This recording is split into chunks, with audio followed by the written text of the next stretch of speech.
الحمد لله رب العالمين والصلاة والسلام على أشرف الأنبياء والمرسلين محمد وعلى آله وصحبه أجمعين أما بعد. آج بھی انشاءاللہ فقہ کا درس ہوگا اور نکاح کے احکام اور مسائل کے متعلق انشاءاللہ آج بھی درس ہوگا. یہ نکاح کے متعلق تیسرا درس ہے. پہلے درس میں نکاح کی اہمیت، اس کے فوائد اور اس کی کچھ احکام ذکر کیا گیا ہے، اور دوسرے درس میں منگنی کے احکام ذکر کیا گیا ہے. انسان کس طرح بیوی کو اختیار کرے، کون سی بیوی کو اختیار کرنا چاہیے، اور انسان اپنے بیٹی کے لیے کس کو اختیار کرنا چاہیے، منگنی کرنے کے طریقہ کیا ہے، کیا جائز ہے کیا جائز نہیں ہے، وہ ذکر کیا گیا ہے. آج عقد نکاح کے متعلق بات کریں گے. عقد نکاح یعنی جو شادی اگر کوئی کرتا ہے تو یہ نکاح کے جو عقد نکاح نامہ ہوتا ہے اس کے لیے کیا شروط ہے اور اس کے کیا ارکان ہیں اور کس طرح مسنونات ہے، کس طرح کرنا چاہیے جو سنت کے مطابق ہے. آج کل دیکھا جاتا ہے کہ لوگ کرتے ہیں اپنے حساب سے، شادی تو آخری میں ہو جاتی ہے، لیکن کہاں تک صحیح لوگ کرتے ہیں اور کیا صحیح ہے اس میں اور کیا غلط ہے، اسی کے متعلق انشاءاللہ آج کے درس میں بات ہوگی. اور کہاں کرنا چاہیے، کس وقت مناسب ہے، سنت کے مطابق یہ باتیں انشاءاللہ یہاں کی جائے گی. اس میں سب سے پہلے مسئلہ ذکر کریں گے ارکان النکاح، نکاح کے ارکان کیا ہے، پھر اس کے بعد نکاح کے شروط کیا ہے، شروط اور ارکان میں کیا فرق ہے. اکثر لوگ نہیں سمجھ پاتے ہیں، بلکہ اچھے لوگ نہیں فرق دونوں میں کر سکتے ہیں. ارکان علماء کہتے ہیں کہ وہ چیز جو چیز کی حصہ ہوتا ہے. مثال کے طور پر یعنی نکاح کے ارکان یعنی وہ جو نکاح کے ایک حصہ ہے، شادی میں جو اصل حصہ ہونا چاہیے. نماز، جیسا کہ نماز ہے، نماز میں رکوع سجود کرنا یہ رکن ہے اور یہ نماز کے ایک حصہ ہے، اس کے بغیر نہیں ہو سکتی نماز. اور جو شروط ہے وہ الگ چیز ہے. شروط وہ چیز سے اس کے یعنی اس کے دخل ہے لیکن اس کے حصہ نہیں ہوتا ہے. یعنی جیسا کہ نماز ہے، نماز کے لیے شرط وضو ہے، تو وضو نماز کی حصہ نہیں ہے، لیکن نماز کے لیے وضو کرنا ضروری ہے. نماز میں تھوڑی ہم لوگ پانی دھوتے ہیں، ہاتھ پاؤں دھوتے ہیں، لیکن وہ اس کے لیے یہ ضروری ہے. تو اسی لیے رکن وہ عمل ہے جو چیز کے ایک حصہ ہوتا ہے اور اس کا ایک بڑا جز رہتا ہے، اور شرط جو اس کے جزو نہیں ہوتا ہے لیکن اس کے لیے بھی ضروری ہے. تو رکن کیا ہے، شادی کے ارکان کیا ہے. شادی کے حقیقت میں اگر دیکھا جائے علماء الگ الگ ذکر کیے، لیکن صحیح یہ ہے کہ شادی کے 4 رکن ہیں. اہم رکن کیا ہے، سب سے پہلے علماء کہتے ہیں الزوجان، کہ پہلا رکن ہے کہ زوجان جوڑا ہونا چاہیے، اور ان دونوں کی کیا صفت ہے، خالیان من الموانع، یعنی 2 زوجان ہونا چاہیے اور وہ ساری رکاوٹیں موانع سے یعنی خالی ہوں. اس کے معنی کیا ہے، زوجان تو مفہوم ہے، کیا شادی کے لیے ایک مرد اور ایک عورت ہونا ضروری ہے. اسلام میں جائز نہیں ہے کہ مرد کے ساتھ کرے، جیسا کہ استغفر اللہ کہیں لوگ شروع کر دی، اور یہ فسق، یہ قتل کے باعث، یعنی اسلام میں لواطت ہے اور اس طرح کرنے والے کو قتل کرنا چاہیے. حاکم کو قتل کرنا، نہ کہ افراد آ کے قتل کریں گے. تو اسی لیے ایک شوہر مرد اور دوسرے کون ہے، عورت، یہ دونوں کس طرح رہیں گے، خالیان من الموانع، ساری رکاوٹیں سے دور ہے، کوئی رکاوٹ دونوں میں نہیں ہے. رکاوٹ آئے گی انشاءاللہ، لیکن رکاوٹ جیسا کہ مثال کے طور پر کہ جیسا کہ میاں بیوی میں شادی ہونے والی ہے تو دونوں میں رکاوٹ یہ ہے کہ ایک دوسرے کے بھائی ہے، تو یہ رکاوٹ ہے. یہ ایک رکاوٹ یہ ہے کہ یہ عورت شادی شدہ ہے، اس کے نکاح ابھی تک پہلے شوہر طلاق نہیں دی ہے، تو وہ جب تک اس سے طلاق نہیں ہوگی، عدت نہیں گزرے گی، تب تک وہ پہلے آدمی شادی نہیں کر سکتی ہے. ایک معنی یہ ہے کہ آدمی 4 شادی کر چکا ہے اور یہ 5ویں کر رہا ہے، تو کہیں گے مرد کے لیے تمہارے ایک معنی ہے. تو کوئی بھی رکاوٹ اگر ہو تو یہ شادی نہیں ہو سکتی ہے. تو اسی لیے علماء کہتے ہیں پہلا رکن جو اہم ہے کہ 2 یعنی میاں بیوی دونوں ساری موانع، ساری رکاوٹوں سے یعنی وہ لوگ محفوظ ہیں اور لوگ دور ہیں، دونوں آپس میں شادی کر سکتے ہیں، کوئی بھی رکاوٹ نہیں ہے.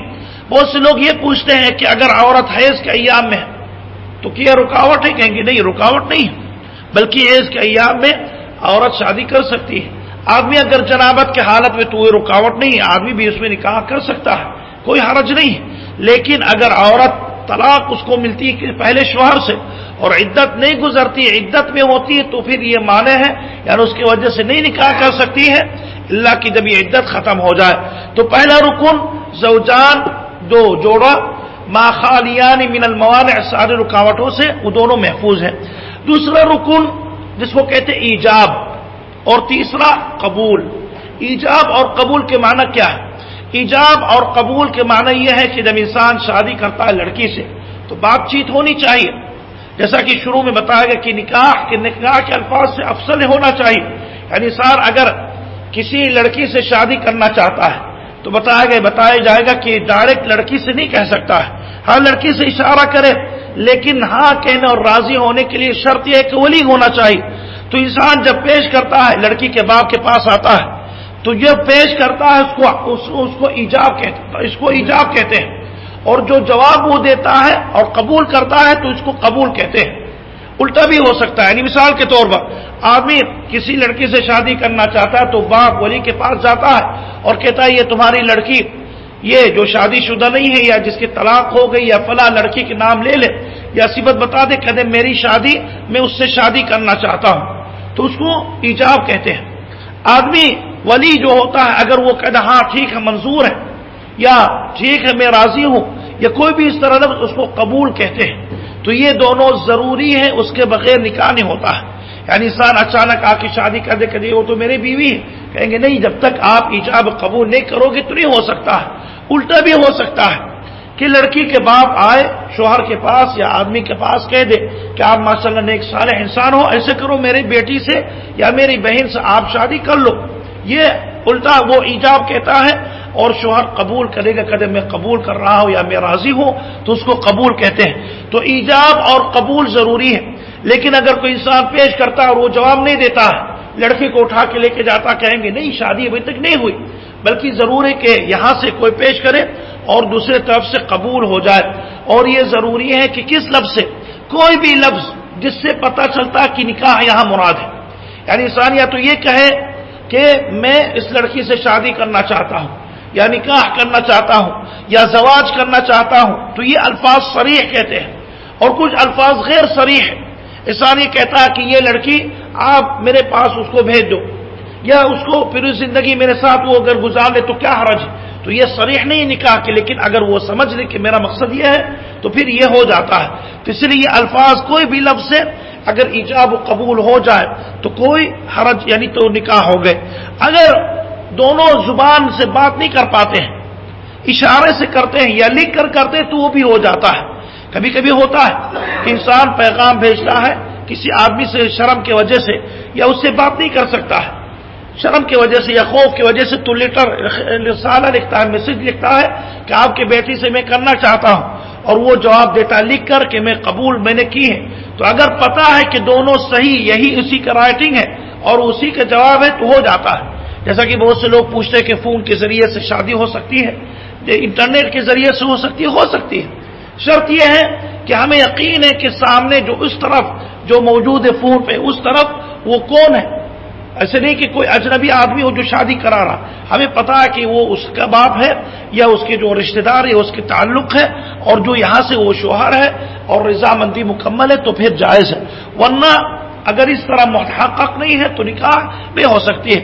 اور کبھی کبھی انسان اشارے سے کرتا ہے، جیسا کہ کوئی گونگا ہوتا ہے، نہ اس کو بولنا آتا ہے نہ اس کو سننے آتا ہے، یعنی بیمار رہتا ہے اور اس کی شادی کرانا چاہتے تو اشارے سے کوئی کرتا ہے تو اشارے سے جواب دیتا ہے، اثر ہلا دیتا تو ہو جاتا ہے۔ یا تو جیسا کہ انسان اجنبی دوسرے ملک پہ چلا جاتا ہے، انڈین آدمی یا پاکستانی آدمی جیسا کہ یورپ امریکہ چلے جائے، اس کو نہ انگلش آتی نہ کچھ بھی، شادی کرنے کی ضرورت ہے، کسی نے پیش کر دی اشارے سے اور وہ بھی اشارے سے جواب دے دی، تو یہ ایجاب قبول بھی اشارے سے ہو جاتا ہے۔ لیکن اگر انسان بول پاتا ہے اور شک و شبہات اس سے بچنا چاہتا ہے تو پھر انسان زبانی یہ ایجاب اور قبول کرنا چاہیے۔ یہ دو ہو گئے۔ حتیٰ کہ یہاں مسئلہ ہے کہ اگر انسان مذاق میں کہتا ہے کہ میں آپ کی بیٹی سے میں شادی کرنا چاہتا ہوں، اگر وہ آدمی مذاق میں بھی کہہ دے ہاں میں راضی ہوں، تو شرعاً شادی ہو جاتا ہے۔ آج کل لوگ مذاق میں کرتے ہیں، جیسا کہ دوستوں میں اس کی بیٹی خوبصورت آ گئی چھوٹی تو کہتے یار اس سے شادی میری کر لو، کہتے ہاں ٹھیک ہے لے جاؤ تمہاری بیوی بن گئی، تو شرعاً تو بن جاتی ہے۔ اسی لیے یہاں طلاق دینا پھر ضروری ہے تاکہ چھوٹے۔ آج کل لوگ اس طرح کھیل کھیلتے ہیں، اور خاص کر ہم لوگ دیکھتے ہیں کہ فلموں میں جو سیریل ہوتے ہیں اس میں کتنا آدمی لوگ شادی کرتے ہیں، کتنا طلاق دیتے ہیں۔ اگر وہ عورت شادی شدہ ہے تو پھر اس طرح کرنا ایک جرم ہے، اور اگر وہ شادی شدہ نہیں ہے، حتیٰ کہ سیریل میں اگر دکھایا جاتا ہے کہ شادی کی تو شادی ہو جاتا ہے، اسی لیے ہو جاتی ہے، اسی لیے انسان کو ایسے کھیل سے بچنا چاہیے۔ اللہ کے رسول فرماتے ثلاث کہ تین ایسے ہیں جدہن جد، کہ انسان جد کے ساتھ یعنی بالکل دل کے ساتھ اگر کہتا ہے یا مذاق میں کہتا ہے تو پڑ جاتا ہے۔ اللہ کے رسول صاحب نے فرمایا نکاح کرنا، طلاق دینا اور رجوع کرنا، تو یہ طلاق اس سے ہو جاتا ہے اور نکاح بھی ہو جاتا ہے۔ انسان اپنے بیوی سے مذاق کہتا کہ یار تم چلے جاؤ یار، میں طلاق تم کو دے دی، اور وہ جب وہ پریشان ہوتی کہتے نہیں میں مذاق کر رہا تھا، نہیں پڑ جاتا ہے۔ انسان مذاق میں اگر کہتا ہے یا حقیقت میں کہتا ہے تو نکاح طلاق ہو جاتا ہے، اس لیے انسان کو بچنا چاہیے۔ لیکن اگر انسان پاگل ہوتا ہے یا انسان سو کے اٹھتا ہے، کسی نے آ کے پوچھ دیا ہاں کہہ دی، تو اس کے متعلق نہیں، اس سے نہیں ہوتا ہے۔ یہاں اگر انسان سمجھ کے کہتا ہے چاہے مذاق میں کہتا ہے تو نکاح پڑ جاتا ہے۔ یہ تین رکن ہوں گے نکاح کے۔ چوتھا رکن جو کچھ علماء ذکر کرتے مہر ہونا ضروری ہے، لیکن مہر کے بارے میں انشاءاللہ خاص درس ہوگا کہ اس کے کس قسم میں ہونا چاہیے، کب دینا چاہیے، کیا ہونا چاہیے، کس طرح دینا چاہیے، والد دے سکتے ہیں کہ نہیں، وہ سارے مسائل انشاءاللہ خاص درس میں ہوگا۔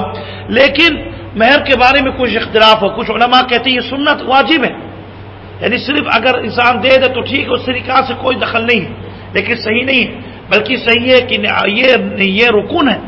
اگرچہ انسان جب شادی کرتا کہتا ہے، شادی میں عقد نکاح میں نہیں ذکر کرتا تو کوئی حرج نہیں، یعنی اس کا نام نہیں لیتا ہے۔ انسان کسی سے کہتا ہے آپ کی بیٹی سے میں شادی کرنا چاہتا ہوں اور فلاں دن، کہتا ٹھیک ہے، مہر کے نام نہیں لاتا تو شادی ہو جاتی ہے، لیکن کبھی اس کو مہر تو دینا پڑے گا بعد میں۔ لیکن اگر یہ کہہ دے اپنے آدمی سے کہ میں آپ کی بیٹی سے کروں گا لیکن اس کو مہر کچھ بھی نہیں دوں گا، اور دونوں متفق راضی ہو جائے تو یہ جائز نہیں، نکاح نہیں ہوتا ہے، کیونکہ نکاح مہر ایک عورت کے ایک حق ہے، اور اسلام نے اور اللہ کے رسول کے حدیثوں سے پتہ چلتا ہے کہ نکاح کے ایک جز ہے۔ تو اس لیے یہ چار ارکان ہیں، جب بھی انسان کرے تو یہ چاروں ہونا چاہیے۔ آپ چاروں کو خیال کرو، کیا ہے کہ میاں بیوی ہونا چاہیے، نمبر دو جو سارے عیوب سے پاک ہے، یعنی سارے رکاوٹوں سے پاک ہے یا محفوظ ہے۔ دوسرا یہ ایجاب کہ کوئی پیش کرے، چاہے شوہر چاہے بیوی کے والد، یا الٹا یہ قبول ہونا چاہیے، یعنی دوسرے طرف ہاں اور جواب دے، یعنی کیا ہے مثبت جواب دے کہ میں راضی ہوں۔ چوتھا شرط رکن یہ ہے کہ وہ مہر ہونا چاہیے۔ یہ ارکان نکاح کے جو شادی کے نکاح کے ایک حصہ ہے، اس کو الگ نہیں کر سکتے ہیں۔ اس کے بعد آئیے دیکھتے دوسرا مسئلہ کہ نکاح کی شروط کیا ہے، یعنی تو رکن آپ نے چاروں لے آئے، یہ آپ نے دو میاں بیوی ہو گئی، ایجاب قبول ہونے والا ہے، وہ تو راضی ہے، ہو جائے گا، مہر بھی دے دی۔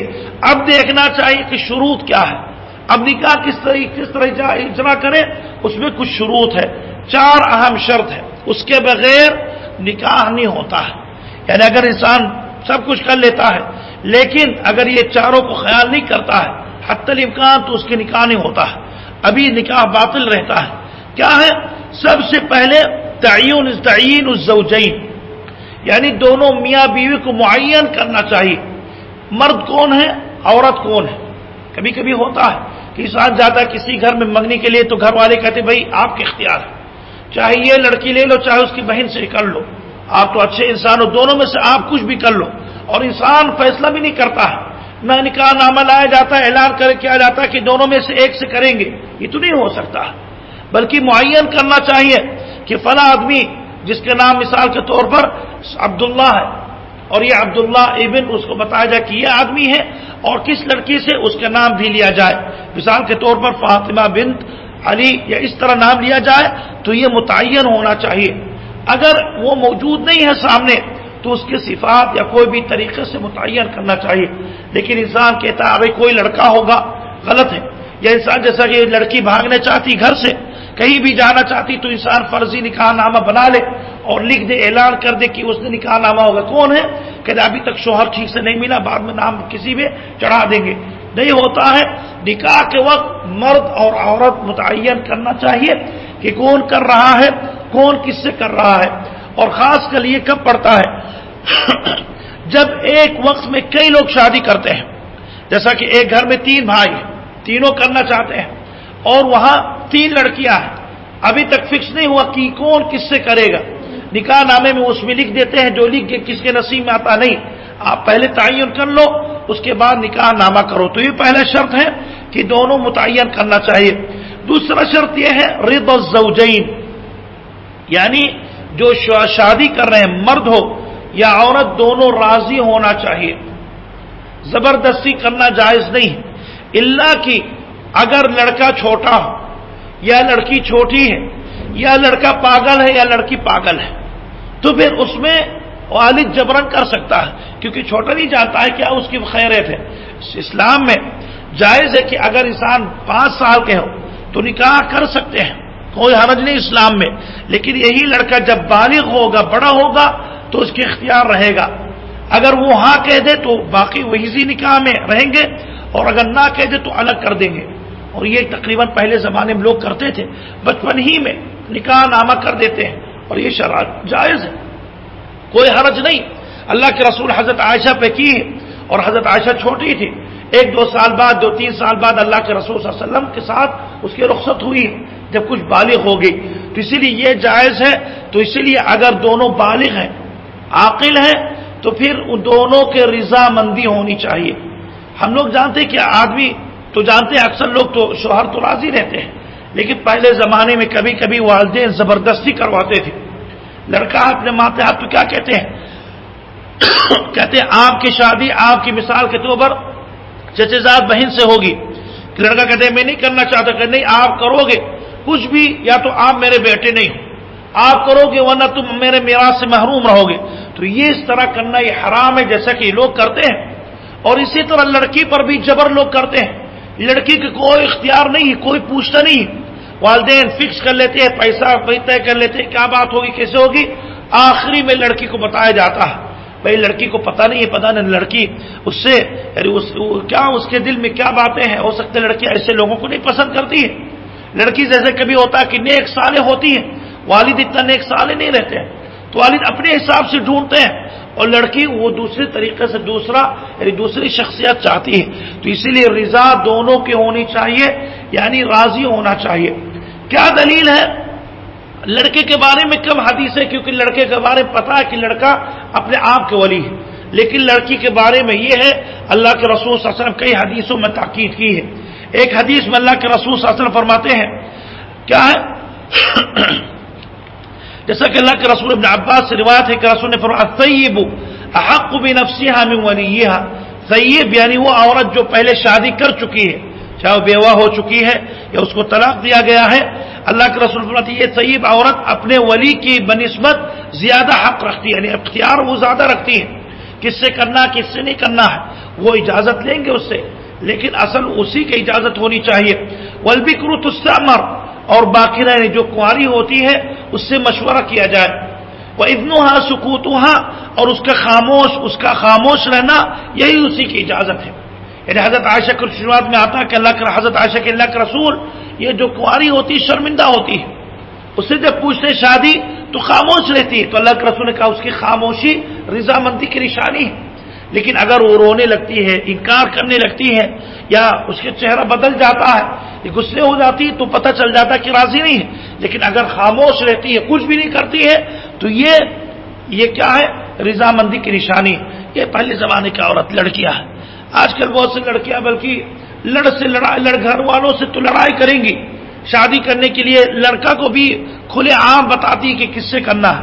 یہاں مقصد حتیٰ کہ ابھی بھی لڑکیاں شریف ہیں، یہاں عموماً جو شریف لڑکیوں کی ذکر کیا گیا ہے، اور جو خیر شریف ہے اور جو ہمت والی ہے ان لوگ یہ حدیث یہاں مستثنا. اس لیے پھر بھی رضامندی دونوں کو ہونا چاہیے. کیا دلیل ہے کہ رضامندی بھی ہونی چاہیے؟ حدیث میں آتا ہے الخنساء ابن خدام الانصاریہ، یہ بخاری کی روایتیں فرماتی ہیں کہ میں طیب شادی شدہ پہلے تھی، تو طلاق ہو گئے، بیوہ ہو چکی ہے، تو ان کے والد کہیں زبردستی شادی کروا دی. تو اللہ کے رسول کے پاس آ کے شکایت کی، تو اللہ کے رسول نے نکاح توڑ دی. تو یہ دلیل ہے کہ عورت کے اختیار ہونا چاہیے. دوسری حدیث بریدہ بن الحصیب فرماتے ہیں رضی اللہ عنہ فرماتے ہیں کہ ایک لڑکی اللہ کے رسول کے پاس آئی اور کہنے لگی اے اللہ کے رسول، میرے والد زبردستی میری شادی میرے چچے زاد بھائی یعنی والد اپنے بھتیجے سے میری شادی کرا دی اور اللہ کے رسول میں نہیں چاہتی ہوں، تو اللہ کے رسول صاحب نے فرمایا کہ اگر چاہتی ہو تو الگ کر دے. کہنے لگے اللہ کے رسول نے الگ میں نہیں ہونا چاہتی ہوں، لیکن عورتوں کو میں بتانا چاہتی ہوں کہ اور لڑکیوں کے بھی ایک حق ہوتا ہے، اس سے اجازت لینا چاہیے. تو لڑکیوں کی اجازت لینا چاہیے. لیکن اگر یہ لڑکی جیسا کہ اس کا اخلاق صحیح نہیں ہے، یا یہ لڑکی کو کسی نے دھوکہ دے دی اور دھوکے میں پڑی ہے کہ وہ فلاں سے کرے گی اور فلاں وہ جانتے کہ وہ لڑکا صحیح نہیں ہے، تو پھر اس کے ساتھ کبھی کبھی جبرن کر سکتے ہیں. یعنی نہیں کہیں گے کہ مکمل ممنوع ہے لڑکی کے حق میں یا لڑکے کے حق میں، لیکن یہاں کہیں گے کہ اگر وہ لڑکا یا جس کو اختیار کرتی ہے وہ مصلحت کے خلاف ہے تو پھر اس کے ساتھ ہم کر سکتے ہیں. اور ہوتا آج کل یہی فساد کے دوران زمانہ ہے، انسان اپنے لڑکی اپنے بہن کو کالج میں بھیج دیتا ہے، نہ کوئی دوپٹہ نہ کوئی پردہ نہ کچھ بھی، اور وہاں جا کے پڑھتی ہے تو مختلف تعلیم ہے، تو آخر میں تو کسی سے تعلقات ضرور ہوگی. اب جب گھر والے زبردستی کسی اور سے کروانا چاہتے ہیں تو بیچ میں کھڑی ہو جاتی ہے. تو اسی لیے دیکھنا چاہے کہ آپ کس سے کرنا چاہتی ہو.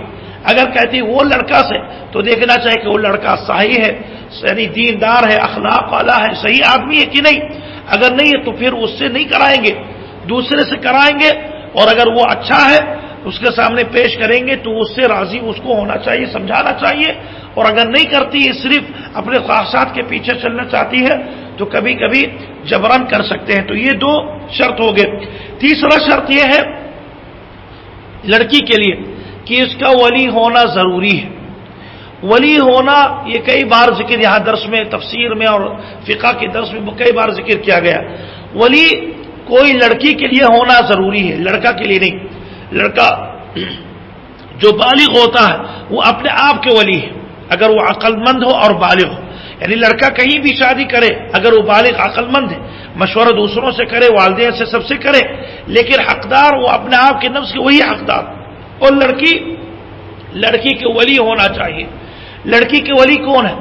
لڑکی کے ولی اس کے باپ ہوں گے، اور اگر باپ نہیں ہے، اگر اس کا بیٹا بالغ ہے تو بیٹا ہے، بیٹا نہیں ہے تو بھائی لوگ ہیں، بھائی نہیں تو چچا ہے، چاچا نہیں ہے تو چچے زاد بھائی ہے.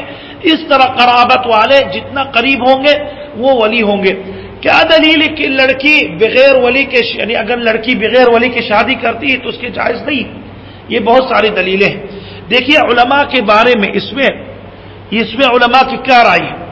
امام احمد، امام شافعی، امام مالک، یہ تینوں کے نزدیک یہ ہے کہ ولی یہ شرط صحت ہے، یعنی یہ شرط ضروری ہے، اس کے بغیر نکاح نہیں ہو سکتا. اور امام ابو حنیفہ رحمۃ اللہ علیہ کے ہاں شرط ہے، لیکن کہتے ہیں شرط کمال، شرط صحت نہیں، فرق ہے دونوں میں. یعنی امام حنیفہ کہتے ہیں کہ کامل نکاح اور اچھا کہ ولی ہونا چاہیے، لیکن اگر پھر بھی لڑکی بغیر ولی کی شادی کرتی ہے تو کہتے ہو جاتا ہے، مکروہ ہے، اچھا نہیں ہے لیکن ہو جاتا ہے. لیکن اگر ہم لوگ یہ اماموں کے باتیں دیکھیں، یہاں اختلاف دونوں میں ہو گئے، تو اسی لیے اب حدیث کو دیکھنا چاہیے. حدیث اور قرآن میں بہت ساری دلیلیں ہیں جس میں یہ واضح ہوتا ہے کہ لڑکی کے لیے ولی ہونا ضروری ہے. لڑکی کے لیے ولی ہونا ضروری شرعاً ہے، قرآن و سنت سے بھی ہے اور عقلاً بھی ثابت ہے. قرآن سے کیا دلیل ہے؟ اللہ فرماتے ہیں وَلَا تُنْكِحُوا الْمُشْرِكِينَ حَتَّى يُؤْمِنُوا، کہ تم لوگ تنکحو، اللہ سبحانہ یہاں مردوں سے خطاب کی ہے کہ تم لوگ اپنے بیٹیوں کو شادی مشرک مردوں سے نہ کراؤ. اللہ سبحانہ سورہ بقرہ میں جب مرد کے بارے میں اللہ نے ذکر کی تو مردوں سے ڈائریکٹ اللہ نے خطاب کی، اے مرد لوگ تم لوگ مشرکہ عورت سے شادی نہ کرو. لیکن جب لڑکی کے بارے میں آئے تو انہوں نے نہیں کہا اے لڑکیاں تم لوگ مشرک مرد سے مت کرو، یہ کہا مردوں سے کہا گئے پھر بھی کہ اے مرد لوگ تم لوگ اپنے بیٹیوں کی شادی مشرک سے نہ کراؤ. اس سے پتہ چلتا ہے کہ شادی کے مسئلہ ولایت مرد کے ہوتا ہے، عورت اپنے آپ کی شادی نہیں کرا سکتی ہے. اور دوسری آیت ہے اللہ فرماتے ہیں انکحوا الایام منکم والصالحین من عبادکم وامائکم، انکحوا تم لوگ شادی کراؤ.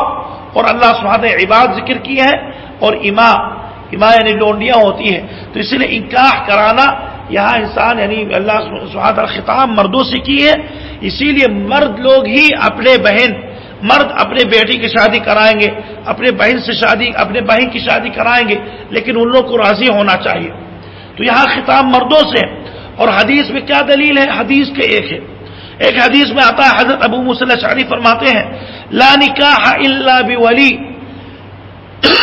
کہ ولی کے بغیر کوئی نکاح نہیں. لا نکاح کہ نکاح نہیں، یعنی کوئی نکاح صحیح نہیں ہے. الا بولی، الا کہ اگر ولی کے ساتھ ہو. دوسری حدیث میں حضرت ام المؤمنین عائشہ سے روایت ہے، رسول نے فرمایا ایما امرأة نکحت بغیر اذن موالیہا فنکاحها باطل فنکاحها باطل فنکاحها باطل. اللہ کے رسول نے فرمایا کہ جس عورت نے اپنے ولی کی اجازت کے بغیر نکاح کیا اس کا نکاح باطل ہے، اس کا نکاح باطل ہے، اس کا نکاح باطل ہے. 3 بار اللہ کے رسول نے ذکر کی ہے. پھر اللہ کے رسول صلی اللہ علیہ وسلم نے اور ذکر کی ہے کہ اگر انسان، اور آگے مسئلہ الگ ہے. تو اسی لیے اللہ کے رسول بتایا کہ نکاح باطل ہے، نہیں کہا نکاح مکروہ ہے یا مکمل نہیں ہے، کہ باطل کا مطلب یعنی وہ فاسد ہے اور صحیح نہیں ہے. تو اور تیسرا حدیث کیا ہے؟ اللہ کے رسول فرماتے لا نکاح الا بولی وشاہدی عدل، ولی کے بغیر اور 2 گواہ کے بغیر شادی نہیں ہوتی ہے. یہ حدیث اور قرآن واضح ہے. اگر اللہ کے رسول یہ کہتے کہ نکاح و باطل نہیں کہتے، کہ نکاح ناقص کہتے یا اس کے نکاح اچھا نہیں ہے، تو کہیں گے ہاں چلو مکروہ ہو جاتے ہیں، لیکن اللہ کے رسول باطل کہا. تو اس لیے امام حنیفہ رحمۃ اللہ علیہ اگر اس میں رخصت دی ہے، لیکن دلیل ان کے ساتھ نہیں ہے. یہاں اصل ہم لوگ قرآن اور سنت سے زیادہ محبت کرتے ہیں. بھائی امام اپنی جگہ پہ ان کی بات کی عزت، ان کی بات پر احترام، ان کی بات کی احترام کریں گے، عزت کریں گے ان کو بھی. لیکن جب قرآن اور سنت کے خلاف ان کی بات رہے گی تو قرآن اور سنت ہم لوگ کے نزدیک اور محبوب ہے، کیونکہ اللہ کے رسول کی بات ہے. اور آج کل دیکھا جاتا ہے، عقلاً دیکھ لو، آج کل ہم لوگ انڈیا پاکستان میں کیا ہوتا ہے، لڑکا اگر شادی کرنا چاہتا ہے تو کرتا ہے پوری دنیا میں. یہاں بھی لڑکا اپنے اختیار ہے، لیکن لڑکی کسی سے محبت کر لی تو لڑکے کے ساتھ کہیں بھاگ جاتی اور کہیں وہی نکاح نامہ کسی مولانا کے پاس جا کے اپنی نکاح کرا دیتی. تو اس کے بعد کیا فساد ہوتا ہے کہ نہیں؟ پورے گھر والے ناراض ہوتے ہیں، بلکہ لڑکی کو ڈھونڈتے ہیں، اور بلکہ یہاں تک یہ ہوتا ہے کہ لڑکے کو بھی قتل کر دیتے ہیں، کبھی لڑکا کو بھی قتل کر دیتے ہیں. اگر قتل نہیں کریں گے تو کم سے کم بائیکاٹ کریں گے. پوری زندگی کے لیے وہ لڑکی کی زندگی بیکار ہوگی، اور وہ لڑکا جو دھوکے باز ہے اگر ٹھیک سے رکھا تو ٹھیک ہے، ورنہ بہت سے لوگ کچھ مدت کے بعد سنا دیتے کہ تم نے یہ کی وہ کیوں، چھوڑ دیتے ہیں. تو لڑکی کے کوئی آگے پیچھے نہیں رہتا ہے، اسی لیے اس کے ساتھ ظلم کیا جاتا ہے. وہ بلکہ یہاں وہاں غائب ہو جاتی ہے اور اس کے ساتھ اس کی زندگی اکارت ہوتی ہے. اسی لیے اسلام نے عورت کے مصلحت کے لیے ولی رکھا ہے. اگر ہم لوگ یہ دیکھ لیں، اگر ہم نے مثال کے طور پاکستان میں یا انڈیا میں اگر لڑکا کسی لڑکی کو بھگاتا ہے، اور یا جیسا کہ یہاں ہوتا ہے لڑکی جاتی ہے ہائی کورٹ میں یا کسی کے پاس کہتے میرے نکاح کرا دو، تو اگر کہتا تمہارے باپ کہاں راضی ہے کہ نہیں، تمہارے بیٹا، تمہارے بھائی، کوئی بھی رشتہ دار اگر ہو تو ثابت کرو، تو نہیں کر سکتی، تو مجبوراً وہ لڑکی گھر واپس آئے گی، اور اس میں یہ گھر کے حقوق محفوظ ہو جائیں گے اور لڑکی بھی حفاظت سے رہیں گی. لیکن جب لوگ جاتے ہیں کہ کہیں بھی نکاح کرا دو، کہیں بھی کرا سکتے ہیں، لڑکی اپنے آپ کے مالک ہے، تو پھر اس میں جیسا کہ دیکھا جاتا ہے یہ فساد ہوتا ہے، اور اس طرح بہت سے اختلافات ہوتے ہیں. یہاں مسئلہ آتا ہے کہ ولی کے بارے میں اگر کوئی عورت شادی کرنا چاہتی ہے لیکن اس کے باپ اچھا نہیں ہے، فاسق ہے، فاجر ہے، شرابی ہے، اس کی صلاحیت نہیں، وہ لڑکی اسی طرح وہ لڑکی کی شادی کراتا ہے پیسے کے لیے صرف، تو پھر علماء کہتے ہیں کہ وہ لڑکی شکایت والد کی کر سکتی ہے، کوئی بھائی لوگ کرے، اور علماء یہ کریں گے کہ والد کی ولایت ختم کر دیں گے، یعنی باپ والی نہیں رہیں گے، پھر دوسرا آدمی کو ڈھونڈیں گے جو اس سے قریب اور اس کے مصلحت چاہتا ہو. یعنی اگر دیکھا جائے مثال کے طور پر ہوتا ہم لوگ کے یہاں خاصا مسلمان جو نئی مسلمان عورتیں ہوتی ہیں وہ تو مسلمان ہو چکی ہیں، اب وہ کسی مسلمان لڑکے سے شادی کرنا چاہتی ہے تو والد اگر ہندو ہے یا کافر ہے تو راضی نہیں رہے گا، وہ تو ہمیشہ چاہے گا کہ یہ کافر سے اس کی شادی ہو جائے. تو پھر یہ کہیں گے کافر آدمی اپنے بیٹی پر ولایت نہیں کر سکتا، وہ ولی نہیں بنے گا. تو پھر دیکھیں گے کہ لڑکی مسلمان جو ہوئی اس کے کون سب سے قریب رشتہ دار ہو جو مسلمان ہے، اگر کوئی مل گئے تو وہی ولی ہو گئے، اس کے بھائی ملا تو ٹھیک ہے، نہیں ملا تو بھتیجا ملا، نہیں ملا تو کتنا بھی دور خاندان کے ہو، اگر وہ مسلمان ہے تو وہ ولی اس کا بن سکتا ہے، اور اگر نہیں ہے تو پھر حاکم وقت جو ہوتا ہے یا جج جو ہوتا ہے وہ ولی بنے گا۔ کیا دلیل ہے؟ اللہ سبحانہ و تعالیٰ فرماتے ہیں کہ اللہ فرماتے ہیں کیا ہے، یہاں آیت میں حدیث میں آتا ہے، ام المؤمنین ام حبیبہ فرماتی ہے کہ وہ پہلے عبید اللہ بن جحش سے اس کی شادی ہوئی تھی، لیکن دونوں جب حبشہ کی طرف ہجرت کیے تو عبید اللہ بن جحش کے وفات ہو چکی، وہ وہیں اس کا انتقال ہو گئے۔ کچھ روایت میں آتا ہے کہ وہ مرتد ہو گئے اور وہیں اس کا انتقال ہو گئے، تو وہ اس کی شادی کیسے کرے؟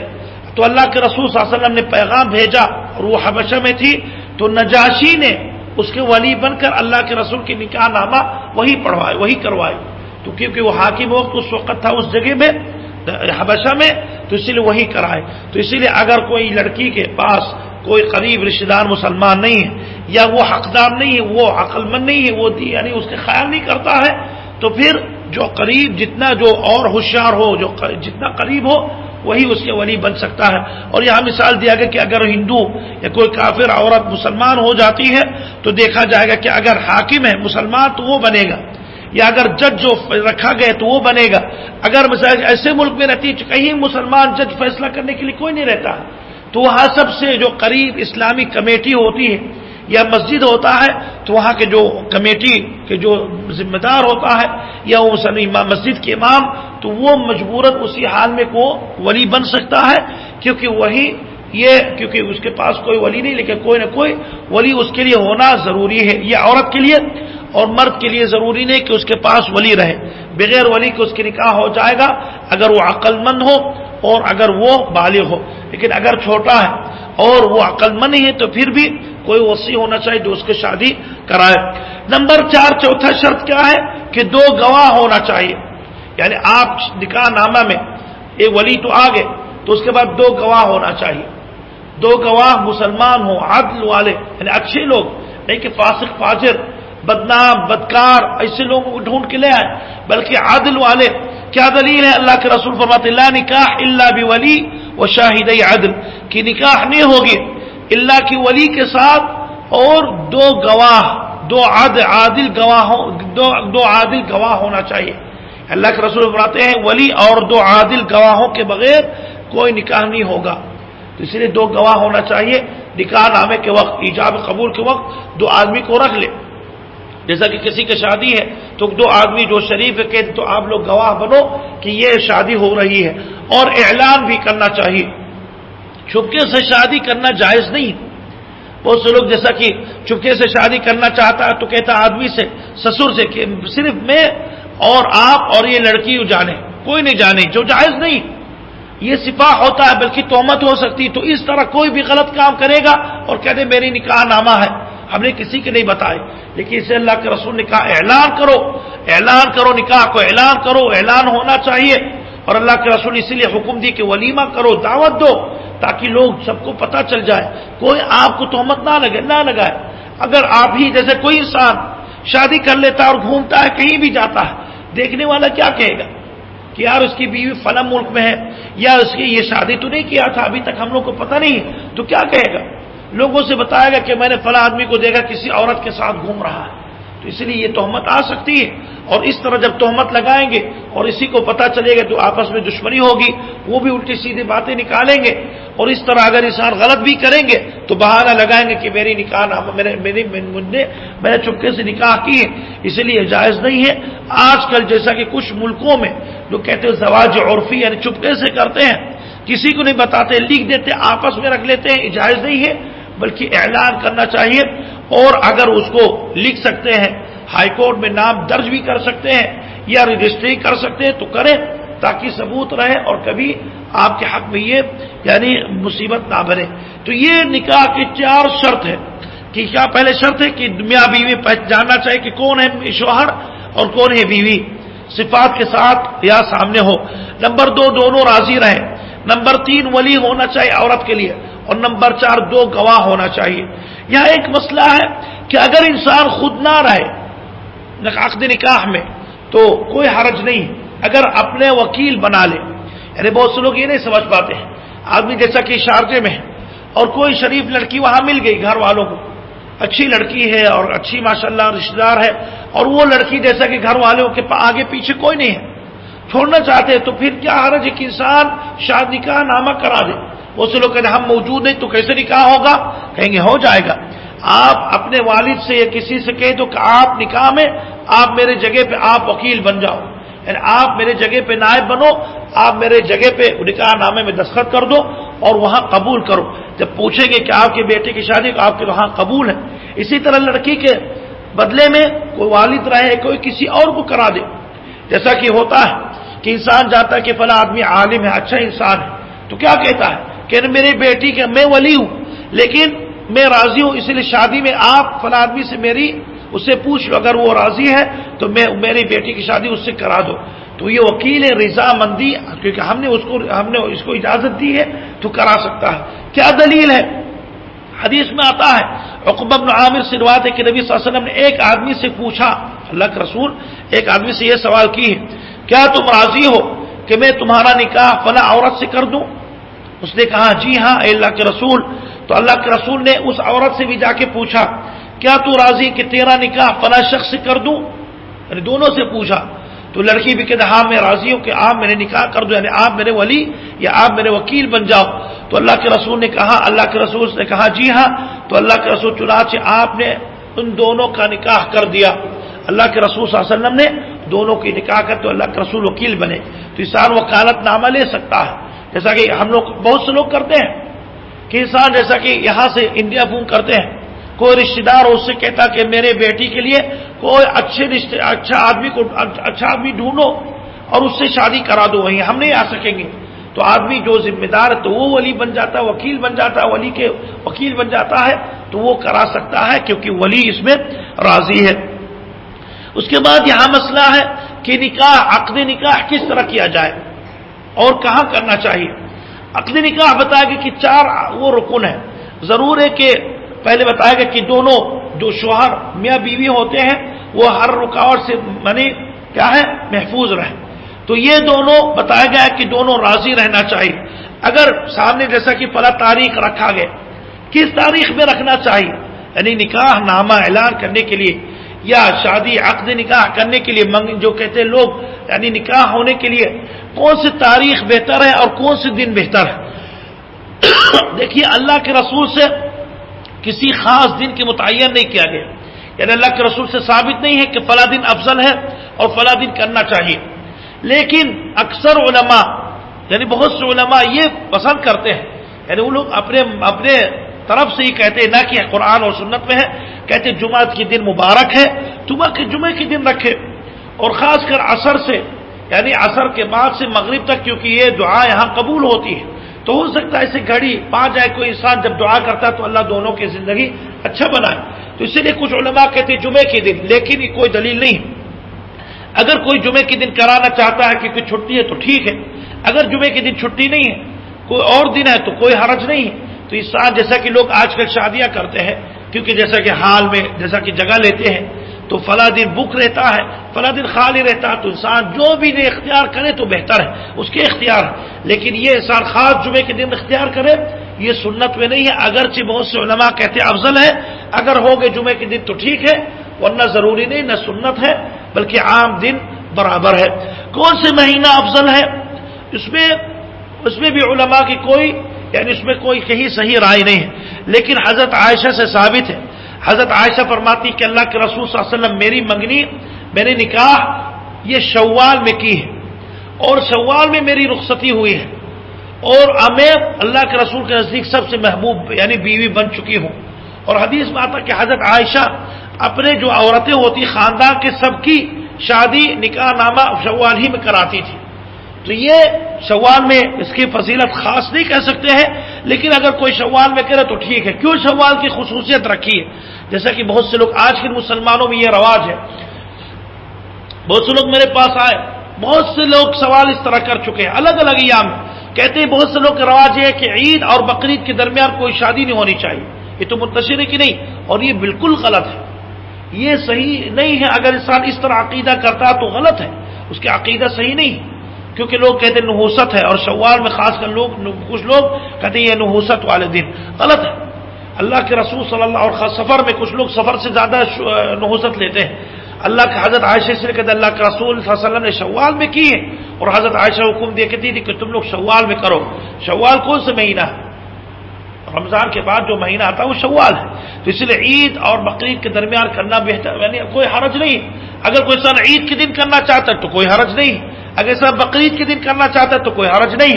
البتہ انسان احرام کی حالت میں نہ کرے، یعنی انسان احرام پہن لے اور فون آ جاتا ہے کہ اچھا راضی ہو کہ نہیں، کہ ہاں میں راضی ہوں، تو جائز نہیں، کیا نہیں ہوگا، کیونکہ محرم جو حج اور عمرے کے درمیان ہوتا ہے، حج اور احرام کی حالت میں رہتا ہے، اس کے لیے جائز نہیں کہ نکاح وہ پڑھے یا پڑھائے یا گواہ بنے، جائز نہیں اس کے لیے، وہ صرف اسی میں مصروف ہے۔ ہاں اگر وہ حلال ہو گئے تو پھر وہ شادی کر سکتا ہے یا وہ نکاح کر سکتا ہے۔ تو یہ وقت کے بارے میں، جگہ کے بارے میں، کون سی جگہ افضل ہے، اس میں بہت سے لوگ پسند کرتے کہ مسجد میں رہے، بہت سے لوگ کہتے ہیں کہ جو مسجد میں اگر نکاح رہے تو ٹھیک ہے، لیکن اور حدیث سے استدلال کرتے کہ اللہ کے رسول نے حکم دی کہ تم لوگ مسجد ہی میں کرو، لیکن یہ حدیث ضعیف ہے، کچھ لوگ موضوع بھی کہتے تو حدیث صحیح نہیں ہے، مسجد میں کرے، گھر میں کرے، کہیں بھی کرے برابر ہے، لیکن اگر انسان مسجد میں اس لیے کراتا ہے تاکہ دل میں اللہ کا خوف رہے، کیونکہ انسان بہت سے لوگ دھوکے باز ہوتے ہیں، شادی کے وقت شوہر ہاں راضی رہتا ہے کہ میں راضی ہوں، چند فائدے کے لیے کرتا ہے اور وعدہ کرتا ہے میں اس کو اچھے طریقے سے رکھوں گا، لیکن وہ دل میں کچھ اور بات رکھتا ہے۔ تو اسی لیے انسان اگر علماء کہتے ہیں مسجد میں، تاکہ دونوں کے دل میں یہ مسجد کی حیبت رہے، لیکن مسجد میں خاص کرنا یہ سنت میں نہیں ہے، اور بہت سے لوگ جو عقیدہ سمجھتے کہ مسجد میں کراؤ یہ سنت کے خلاف ہے، یہ ثابت نہیں ہے، اس لیے انسان کہیں بھی کرے، جو حدیث اسی میں وہ تو ضعیف ہے۔ تو اسی لیے نکاح جب بھی آپ کرانا چاہتے ہو، اپنے نکاح یا کسی کے، تو اگر یہ کرانا چاہتے ہو تو کس طرح کرانا چاہیے؟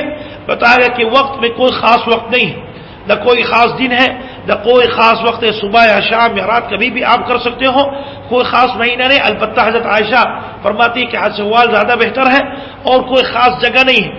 اس کے بعد کس طرح کریں گے؟ یہ میاں بیوی اگر شوہر آ جائے تو بہتر ہے، بیوی کو آنے کی ضرورت نہیں ہے، اس کا ولی ہونا چاہیے، ولی اس کے باپ یا کوئی بھی ولی جو ہوتا ہے ذمہ دار وہ رہے۔ اس کے بعد کیا کریں گے؟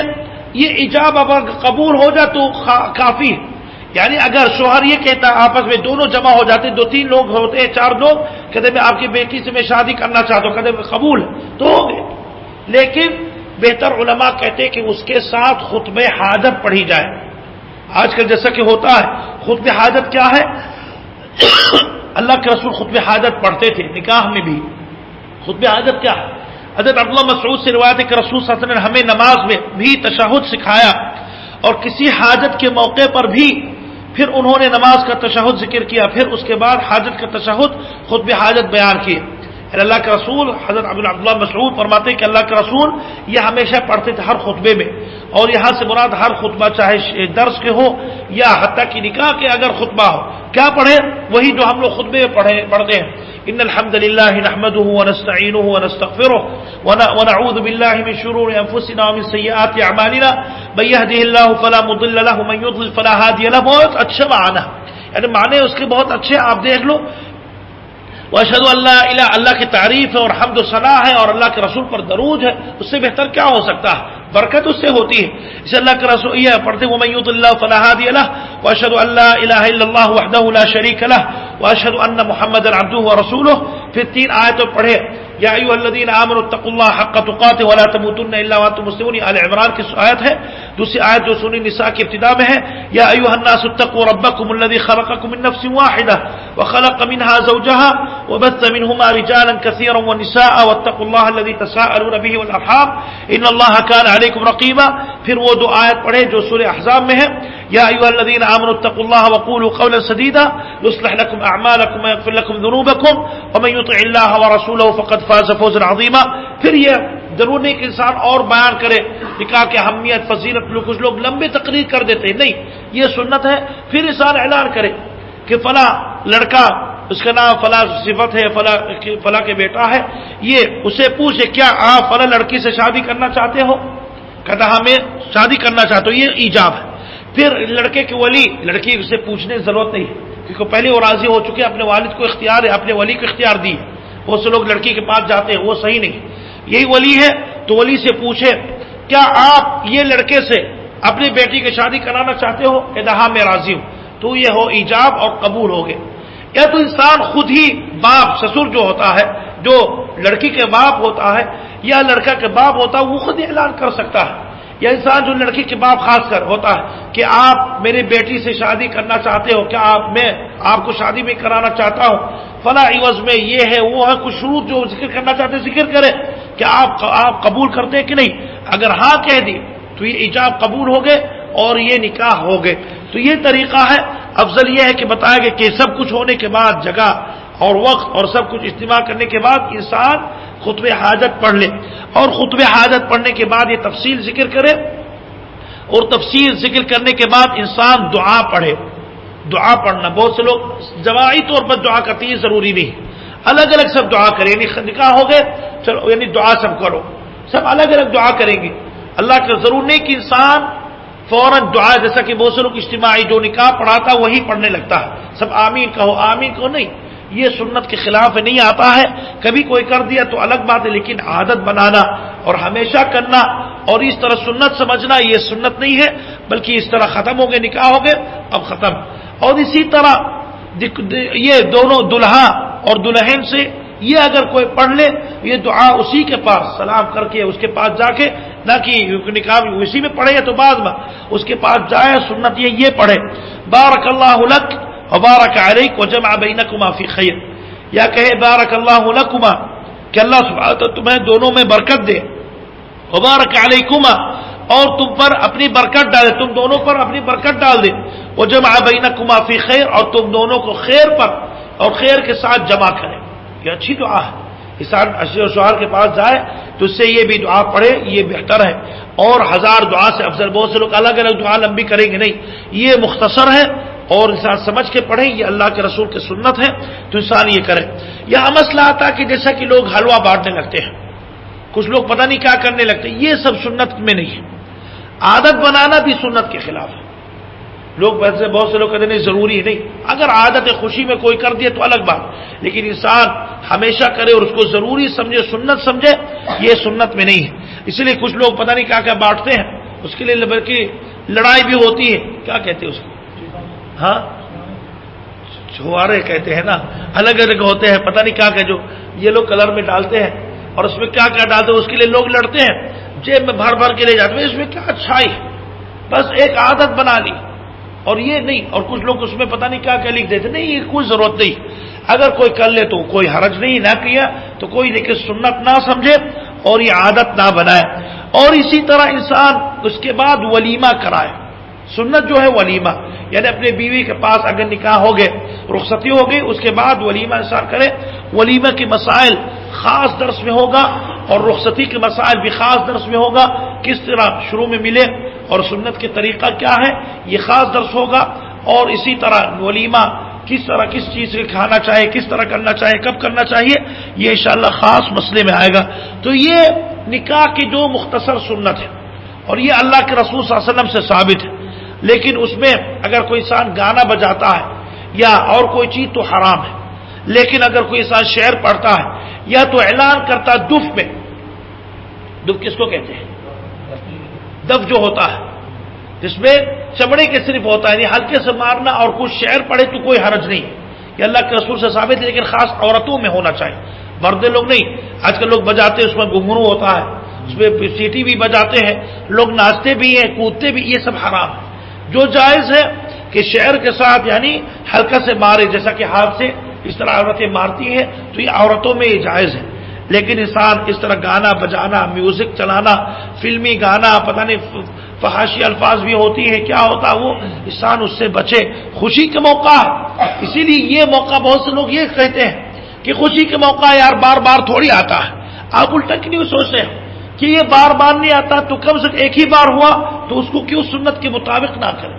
لوگ الگ سوچ ہے. کوئی کہتا ہے ایک ہی بار ہے تو جو بھی کرنا کرو، اس میں حلال حرام کی تمیز کبھی نہیں کرتے ہیں. اس میں جو بھی دعوت میں آتے ہیں مکس ہو جاتے ہیں، پتہ نہیں چلتا کون مرد ہے کون عورت ہے، کون کس کے کیا رشتہ دار ہے، سب وہاں چلے جاتے ہیں. اور کچھ لوگ ماشاءاللہ الٹا سوچتے ہیں اور اچھا سوچتے ہیں، الٹا نہیں کہ وہ سیدھا سوچتے ہیں کہ شادی ایک ہی بار زندگی میں ہو، کیوں ہم سنت کے مطابق نہ کریں؟ انسان بعد میں کم سے کم جب بھی یاد کرے گا تو خوش رہے گا کہ میری شادی الحمدللہ سنت کے مطابق ہوئی، چاہے لوگ خوش رہیں یا نہ رہیں، میں اللہ کے رسول کے مطابق میں کر رہا ہوں۔ تو یہ نکاح کرنے کی جو طریقہ ہے جو اللہ کے رسول صلی اللہ علیہ وسلم سے ثابت ہے، اسی انداز سے کرنا چاہیے اور اسی طریقے سے کرنا چاہیے۔ اللہ سے دعا کہ اللہ سبحانہ وتعالی ہم لوگ کو اس پر عمل کرنے کی توفیق دے اور خرافات اور بدعات سے ہم لوگ کو بچائے۔ صلی اللہ علی محمد وعلی آلہ وصحبہ اجمعین۔